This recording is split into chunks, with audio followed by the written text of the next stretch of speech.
नारद संचार के ज्योतिष संवाद कार्यक्रम में आप सभी का स्वागत है और अनिल जैन का प्यार भरा नमस्कार। आज दिन इतवार सुबह 10 बजे जैसा मेरा वायदा था मैं आपके सामने उपस्थित हूँ। दोस्तों, अभी हमने शरद पूर्णिमा का त्यौहार मनाया और 4 नवंबर को हम लोग करवा चौथ महिलाएं मनाने जा रही हैं।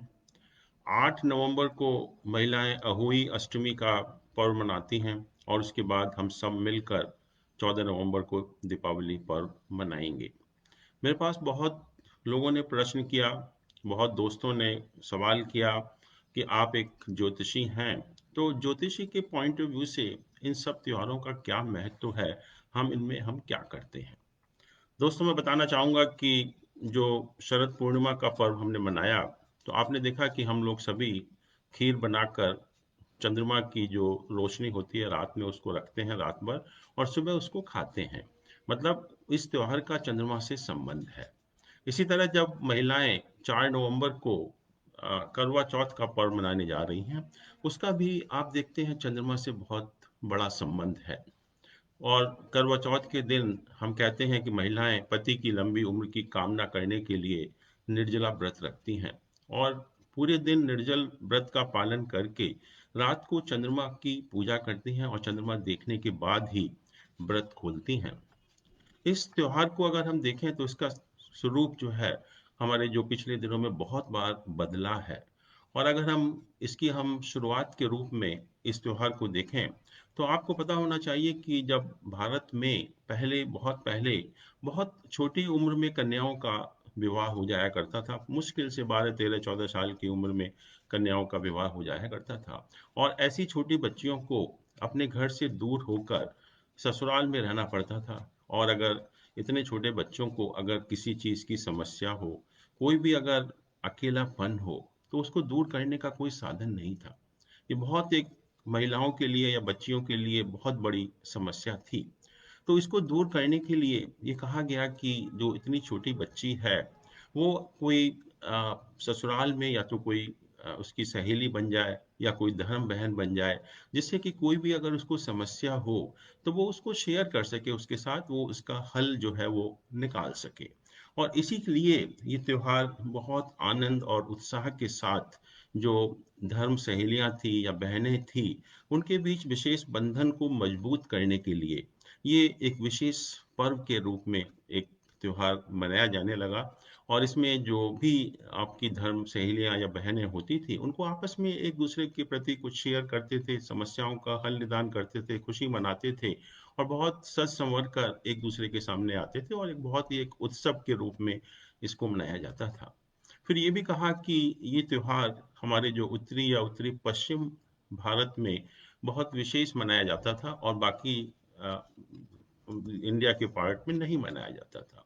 उसका भी एक कारण था कि पहले कहते थे कि उत्तरी और उत्तरी पश्चिम के क्षेत्रों से जो पुरुष थे ज़्यादातर सेनाओं में भर्ती हुआ करते थे और ये समय होता था कि जब वो अपने काम पर जाया करते थे, अपनी ड्यूटी पर जाया करते थे और महिलाएं जो है इस तरह से कि उनकी लंबी उम्र की कामना करके उनको विदा करती थी, इसलिए ये त्योहार मनाया जाने लगा। तो इसका स्वरूप जो है दिन प्रतिदिन बदलता गया और आज हम जानते हैं कि ये विवाहित महिलाओं का त्योहार है। लेकिन कुछ भारतीय क्षेत्रों में अविवाहित महिलाएं भी अपने भावी पति के लिए उपवास रखने की परंपरा है अभी भी जो है।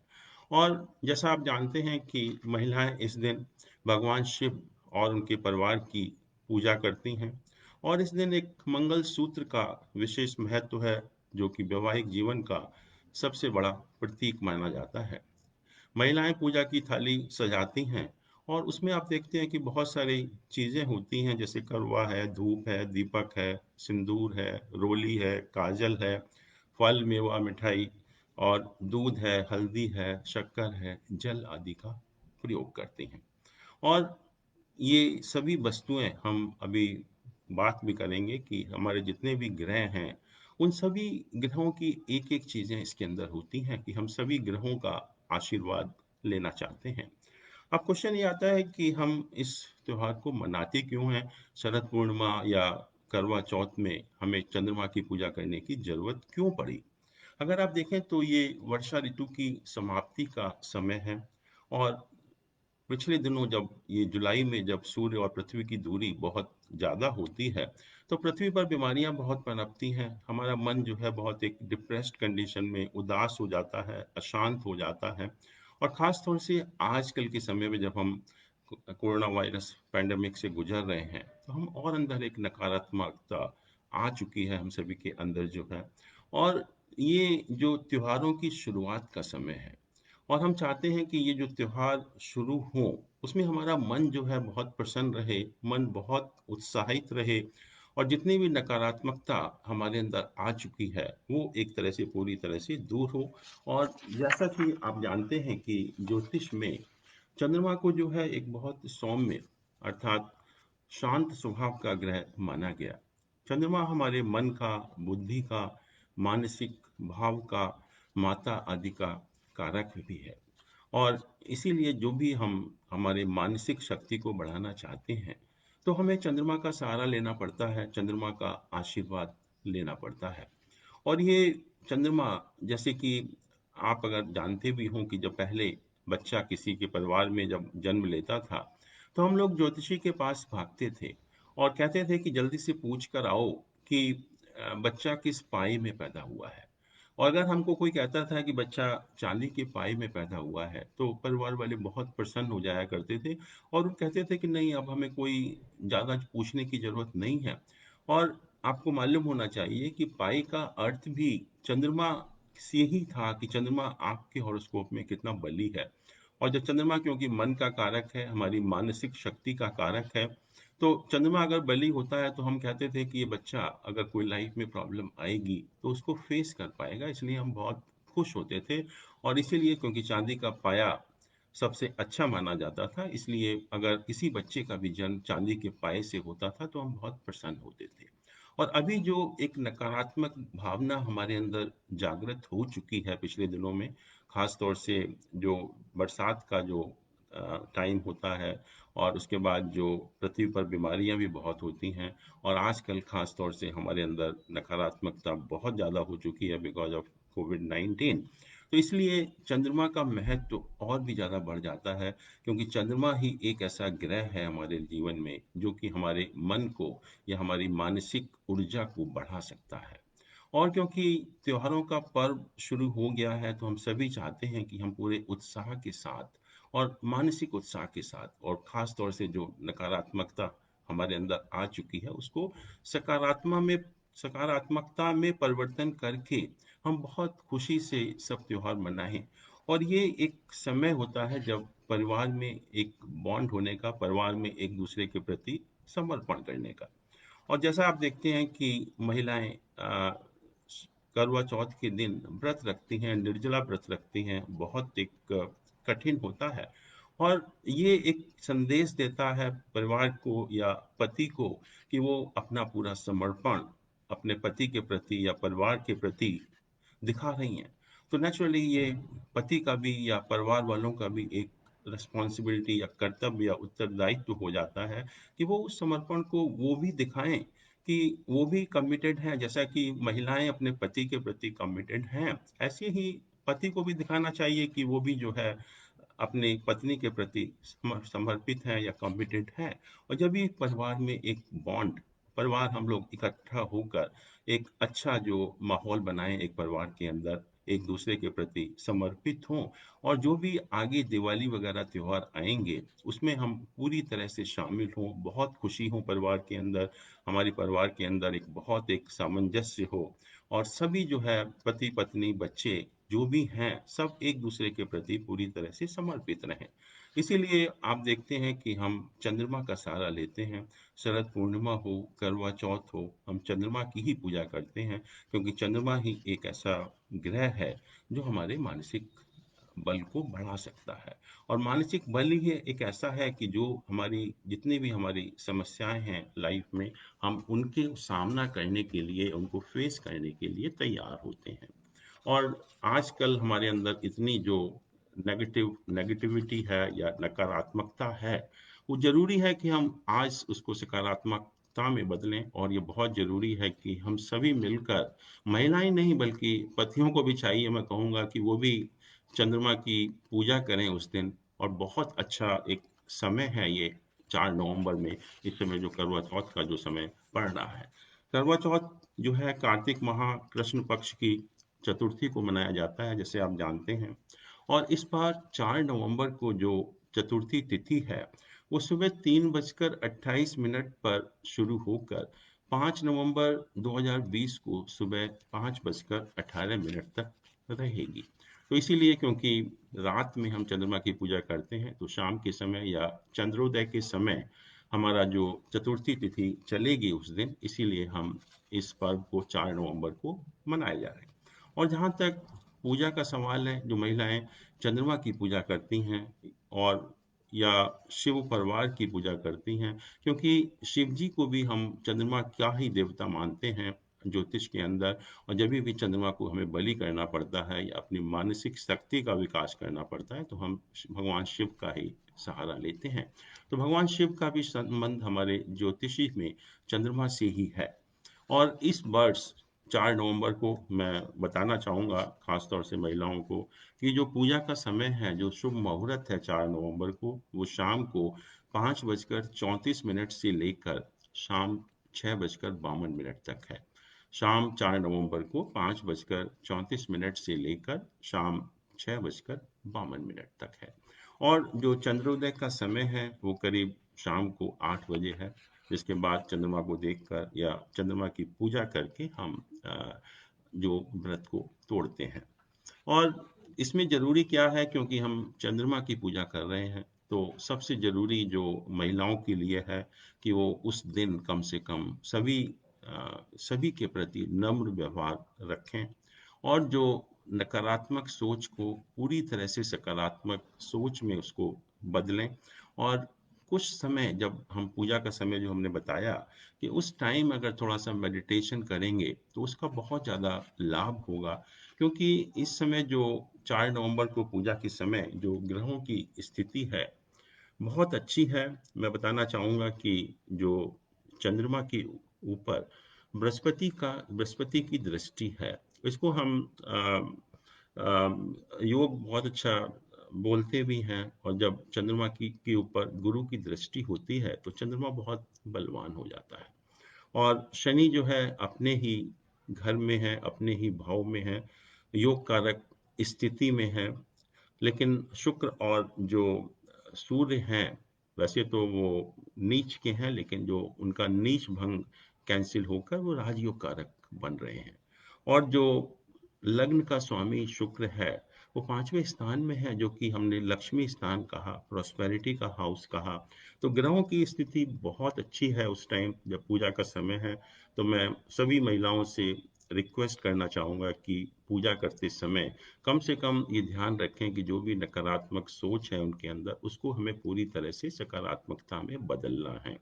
और जो भी पति हैं या दूसरे सदस्य हैं फैमिली के, जब महिलाएं इतना कमिटमेंट फैमिली के प्रति दिखा रही हैं, तो हमारा भी कर्तव्य है सभी पतियों का, बच्चों का, कि वो भी दिखाएं कि they are also committed toward the family, mother और द वाइफ एक्चुअली।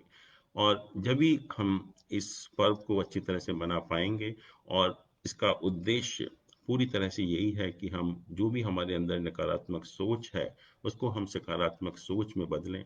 परिवार में एक बहुत अच्छा बॉन्डिंग हो, और परिवार पूरी तरह से सुख समृद्धि के साथ हंसी खुशी जो है अपना जीवन व्यतीत करे, और सब लोग बहुत अच्छी तरह से परिवार में रह सकें। ये उसी की शुरुआत है। और शुरुआत का मतलब ये नहीं होता कि हम उसको एक दिन करके बंद कर दें। हमारा कर्तव्य है कि ये जो हम कर रहे हैं इस दिन, जो है महिलाएं या पुरुष या बच्चे जो है, इसको हम लगातार जारी रखें। और अगर हम इसको कंटिन्यू करेंगे, जारी रखेंगे, तो कोई ऐसा कारण नहीं है कि हमें कोई भी लाइफ में प्रॉब्लम होगी या परिवार में कोई भी कष्ट होगा। और ज्योतिष में भी यही कहा गया कि जब तक हस्बैंड वाइफ एक दूसरे के प्रति समर्पित नहीं होते, एक दूसरे के प्रति ट्रस्ट नहीं करते, एक दूसरे के प्रति अफेक्शनेट नहीं होते, तब तक फैमिली में सुख समृद्धि नहीं आ सकती। और ये मौका है सभी के लिए कि परिवार में एक सुख समृद्धि को लाने का, एक दूसरे के प्रति समर्पित होने का और परिवार को खुशी खुशी जो है अच्छी तरह से जीवन व्यतीत करने का। दोस्तों, अभी मेरे पास प्रश्न भी आए हैं। और आजकल जैसा आप जानते हैं कि अमेरिका में राष्ट्रपति का चुनाव चल रहा है। 3 नवंबर जो है वो लास्ट डेट है। और वहाँ पर इस वर्ष, क्योंकि कोविड-19 की पैंडेमिक को देखते हुए, वहाँ पर वोट देने नहीं जा रहा। उनको अधिकार दे दिया कि आप पोस्टल बैलेट से आप अपना वोट कर सकते हैं। हमारे भारत की तरह नहीं कि भीड़ लगाना, रैलियाँ करना, बट वहाँ पर क्योंकि ह्यूमन वैल्यू है, एक दूसरे की जो जीवन है उसको वैल्यू उसको समझते हैं, तो वहाँ पर इवन वोट देने के लिए भी कोई नहीं जा रहा। वहाँ पर से मेरे पास बहुत लोगों ने प्रश्न किया है, खास तौर से नितिन चौधरी हैं न्यूयॉर्क में, गोयनका जी हैं, और शैलेंद्र कुमार हैं, अजय कुमार हैं न्यूयॉर्क में। उन सब ने एक प्रश्न किया है कि आप जब बता ही रहे हैं तो बताइए कि डोनाल्ड ट्रंप की विजय होगी या नहीं होगी, या दोबारा से वो राष्ट्रपति बनेंगे अथवा नहीं बनेंगे। और उन्होंने मुझे उनका बर्थ डिटेल भी दिया है। और जो बर्थ डिटेल है वो 14 जून 1946 है। और सुबह 10:54 पर उनका जन्म हुआ है न्यूयॉर्क सिटी में जो है। तो मैंने कोशिश की और उसको बनाने की और देखने की कि क्या पॉसिबिलिटी है। तो मैं आपके साथ शेयर भी करना चाहूँगा कि जो बर्थ डिटेल मैंने लिया है, 14 जून 1946, 10:54, and the place of birth is New York, USA में जो है। और इस समय जो डोनाल्ड ट्रंप की जो दशा ऑपरेट हो रही है वो गुरु की दशा है। और गुरु की दशा में जो शनि का अंतर्दशा चल रही है, जो कि 24 नवंबर 2020 तक रहेगी। और उम्मीद है कि उससे पहले ही हमारा चुनाव के परिणाम भी आ जाएंगे इसी पीरियड में। तो अगर हम थोड़ा ग्रहों की स्थिति को देखें डोनाल्ड ट्रंप साहब के हॉरोस्कोप में, तो इसमें दो तीन चीज़ें जो खास बात हैं इस हॉरोस्कोप में, कि पहला तो ये है कि जो हमारे भाग्य का स्वामी होता है, 9th हाउस का लॉर्ड होता है, इसमें मंगल है। और मंगल जो है वो लग्न में बैठा हुआ है। ये बहुत ही एक पावरफुल पोजीशन होती है भाग्य की। और इसको हम बहुत अच्छा एक राजयोग भी कहते हैं। तो मंगल जो है 9वें भाव का स्वामी, वो आ, केंद्र में या लग्न में बैठा हुआ, जो कि एक बहुत स्ट्रांग उसकी पोजीशन है। और लग्न का स्वामी सूर्य है, जो सूर्य हमको स्टेटस देता है, पावर देता है, फेम देता है, एमिनेंस देता है। वो भी जो है 10वें भाव में बैठा हुआ है। और 10वें भाव में राहु के साथ उसका प्लेसमेंट है।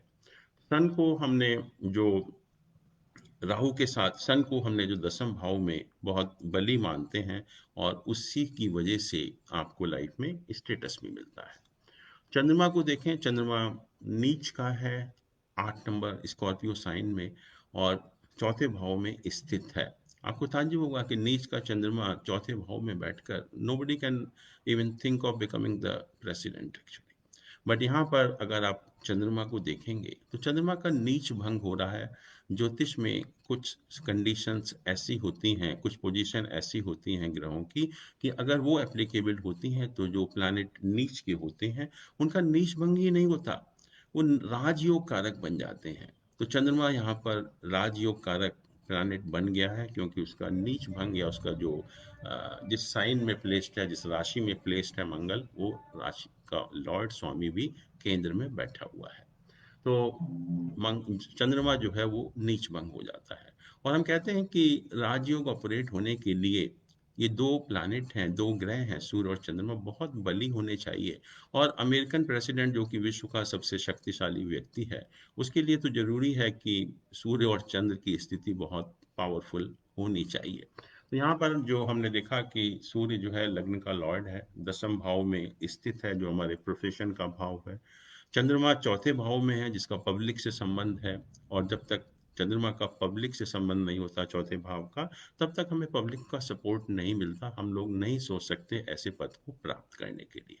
तो जैसा मैंने कहा कि चंद्रमा जो है वो नीच भंग राजयोग बना रहा है, तो उसकी नीचता ही भंग नहीं हो रही, बल्कि वो राजयोग कारक प्लैनेट बन जाता है। और भी अगर हम ग्रहों की स्थिति देखें तो बुध जो है वो हमारा इंटेलिजेंट का कारक है, क्रिएटिविटी का कारक है, कम्युनिकेशन का कारक है। वो भी अपनी राशि में 11वें भाव में स्थित है, और वो द्वितीय भाव जो धन भाव होता है उसका भी स्वामी है। तो जब भी द्वितीय और 11वें भाव की युति होती है तो व्यक्ति के पास बहुत पैसा होता है। There is no dearth of money, unlimited money that person has actually. तो वो यहाँ पर ये दिखा भी रहा है। और उसके अलावा अगर हम नवांश चार्ट को देखते हैं तो सैटर्न और वीनस, या शुक्र और शनि, दोनों के दोनों ग्रह जो है वर्गोत्तम हो जाते हैं। और जैसे ही ग्रह नवांश चार्ट में वर्गोत्तम होते हैं तो बहुत बली हो जाते हैं। तो वही पोजीशन यहाँ पर इनके हॉरोस्कोप में लग रही है कि जो शुक्र है और शनि है दोनों ही वर्गोत्तम हैं, तो इसलिए दोनों ही ग्रह अच्छी तरह से बली हैं। और ज्योतिष में हम जो दशमांश चार्ट होता है, राशि का 10वां हिस्सा, उससे हम जो प्रोफेशन के बारे में एनालाइज करते हैं, जो भी डिटेल होता है प्रोफेशन के बारे में, उसको हम देखते हैं। और अगर दशांश चार्ट को हम देखें तो वहाँ पर लग्न जो है इनका कुंभ लग्न है, और जो 8वां भाव है उसमें बुध का प्लेसमेंट है। और बुध जो है वो जो मंगल है 10वें भाव का स्वामी, उसको गुरु देख रहा है, उसको शनि भी देख रहा है। और खास तौर से अगर जब 10वें भाव के स्वामी को कोई ग्रह देखता है और उसकी जो दशा ऑपरेट होती है, तो वो पीरियड जो है किसी भी नेटिव के लिए एक माइलस्टोन होता है प्रोफेशन के पॉइंट ऑफ व्यू से। तो इसलिए जो भी दशा अंतर्दशा ऑपरेट हो रही है वो बहुत ही लगता है कि बहुत ही एक अच्छी दशा है, और उसमें उनको सफलता मिलनी चाहिए। और मुझे नहीं लगता कि कोई ऐसा कारण हो कि वो सेकंड टर्म में भी जो है प्रेसिडेंट ना बने। तो मुझे पूरी जो प्लैनेट की पोजीशन है और अगर बर्थ टाइम सही है जो मुझे मिला है, उसके हिसाब से लग रहा है कि उनके प्रेसिडेंट बनने के, राष्ट्रपति बनने के दोबारा से बहुत अच्छी संभावनाएं हैं। बट एक चीज़ मैं ये भी कहना चाहूँगा यहाँ पर, क्योंकि हमारे पास जो उनके कॉम्पिटिटर हैं बाइडेन साहब, उनका बर्थ डिटेल नहीं है। तो ये भी ज्योतिष में जानना जरूरी होता है कि जब हम दो व्यक्तियों का कंपैरिजन करते हैं तो दूसरे व्यक्ति का भी हॉरोस्कोप होना चाहिए, बट नहीं है। बट जो भी डोनाल्ड ट्रंप साहब का हॉरोस्कोप है उसके हिसाब से जो पॉसिबिलिटी है वो काफ़ी ज़्यादा है, और लग रहा है कि पूरे चांसेस हैं राष्ट्रपति बनने के। एक प्रश्न गाजियाबाद से आया है, प्रज्ञा तिवारी जी ने, उनके जो बच्चा है, बेटा है अंकित तिवारी, वो उसके बारे में प्रश्न किया है। और पूछती हैं कि उसको एक्टिंग का बहुत शौक है, फिल्म इंडस्ट्री में वो ऑलरेडी गया हुआ है, वहाँ पर सीख रहा है और वो एक्टिंग अपना कैरियर बनाना चाहता है। और काफ़ी उसका लगाव है, 2 साल से वो बॉलीवुड में ही रह रहा है, बट उसको अभी तक कोई अपॉर्चुनिटी नहीं मिली है। तो कृपया बताएं कि क्या चांसेस हैं, क्या पॉसिबिलिटी है, और उसको बॉलीवुड में अपॉर्चुनिटी मिलेगी या नहीं मिलेगी। तो हमने जो हॉरोस्कोप को देखा अंकित तिवारी जी का, इनका जो डेट ऑफ बर्थ है वो 7 सितंबर 2000 है। टाइम रात का 10:55 का, और दिल्ली का बर्थ है। इनका जो हॉरोस्कोप है उसमें लग्न जो है वो शुक्र का है। तो ये एक एप्टीट्यूड दिखाता है, क्योंकि जो एंटरटेनमेंट फील्ड है वो भी शुक्र से ही संबंधित है। तो लग्न उनका वीनस का जो स्वामी होने के कारण उनका जो एप्टीट्यूड है या रुझान है वो एंटरटेनमेंट कैरियर की तरफ ही है। इनका शनि जो है वो 9वें और 10वें भाव का स्वामी है, योग कारक स्थिति में है, और वो लग्न में उसका प्लेसमेंट है। और ये बहुत अच्छी पोजीशन मानी जाती है जब 9वें और 10वें भाव का स्वामी शनि एक ही प्लैनेट होकर और अगर लग्न में बैठता है तो ये बहुत अच्छा एक राजयोग बनता है। और इससे बेटर राजयोग हम नहीं मानते। तो ये जो शनि की स्थिति है वो ये दिखाती है कि बहुत अच्छा इनके हॉरोस्कोप में राजयोग भी है।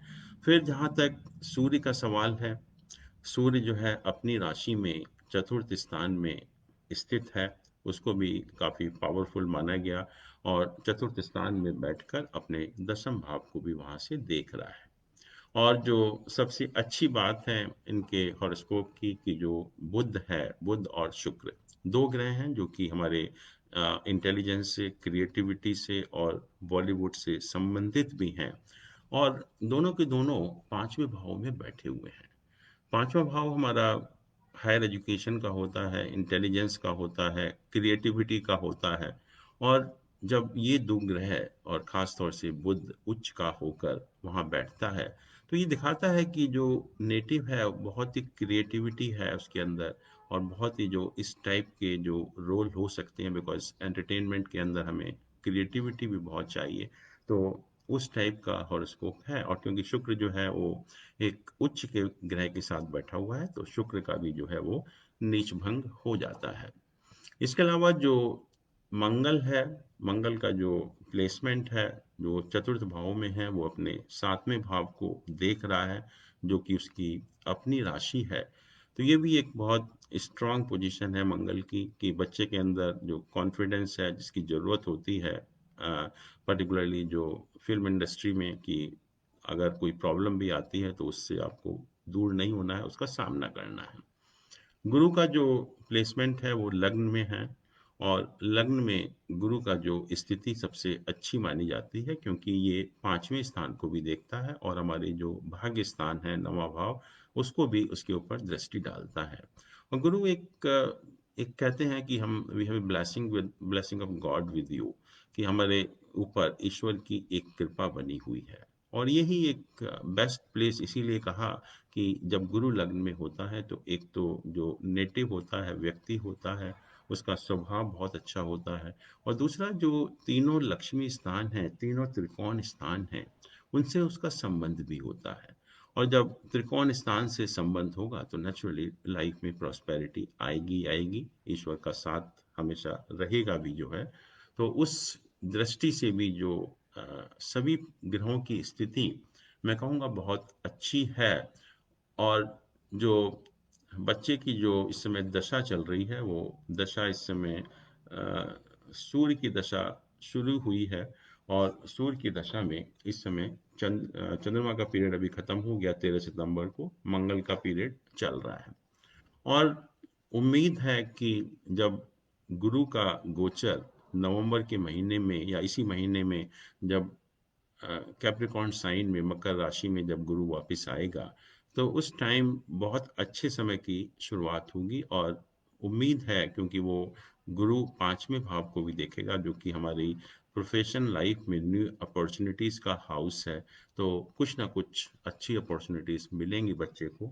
और इसमें कोई भी डाउट नहीं है कि जहाँ तक जो उसका कैरियर का सवाल है या उसने जो एंटरटेनमेंट फील्ड चूज की है, एक्टिंग का फील्ड चूज किया है, उसके लिए पूरी तरह से ठीक है। और वो एप्टीट्यूड के हिसाब से भी है, उसकी कैपेबिलिटी के हिसाब से भी है, उसकी क्रिएटिविटी के हिसाब से भी है। तो मुझे पूरी उम्मीद है कि बच्चे को बिल्कुल पूरी सफलता मिलेगी जिस फील्ड में गया है और डेफिनेटली आपका नाम भी वो रोशन करेगा और बहुत अच्छा करेगा इस फील्ड में, इसमें कोई बिल्कुल भी संदेह नहीं है। तो मैं सभी से, आप सबका फिर से धन्यवाद करता हूँ जो रिस्पॉन्स आप लोगों से मिल रहा है। और मैं चाहता हूँ कि आप कि जो भी आपके मन में शंका हो ज्योतिष विषय के बारे में तो आप जरूर समाधान करने की कोशिश करिए, क्योंकि ज्योतिष से संबंधित बहुत गलत धारणाएं हम लोगों के मन में हैं, बहुत ही एक नकारात्मकता है। और पता नहीं क्यों है, क्योंकि शायद हम ही लोगों का दोष है कि ज्योतिष जो विषय है उसको बहुत अच्छी तरह से पढ़ाया नहीं गया, उसका ज्ञान बहुत लोगों को नहीं है तो उसका वो गलत फायदा उठाते हैं। तो हम लोगों का जो एक पर्पस है, उद्देश्य है कि आप लोगों के लिए, आप लोगों के मन में जो इस विषय के बारे में सही ज्ञान देना, जागरूकता देना, जिससे कि इस विषय का, इस ज्ञान का आप सभी अपनी ज़िंदगी में पूरा पूरा लाभ उठा पाएँ। इसी के साथ मैं आपसे विदा लेता हूँ। Thank you very much. नमस्कार।